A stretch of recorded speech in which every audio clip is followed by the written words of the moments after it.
শোনো না, কালকে ওদের হিস্ট্রি এক্সাম আছে। তুমি একটু হিস্ট্রি সেকেন্ড চ্যাপ্টারটা রিভিশন করিয়ে দেবে?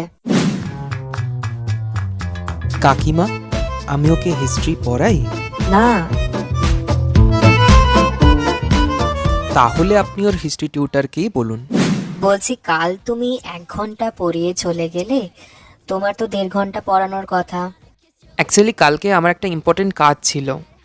ওকে পড়ানোটা ইম্পর্টেন্ট কাজ না? হ্যাঁ অবশ্যই, এটাও আমার কাছে একটা ইম্পর্টেন্ট কাজই।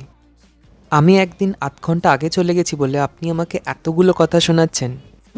তাহলে আগের উইকে যে আমি ওর এক্সামের জন্য 3 দিনের জায়গায় 6 দিন ক্লাস করালাম, সেটা তো কই বললেন না। সেজন্য তুমি কথা শোনাচ্ছ? বলতাম না।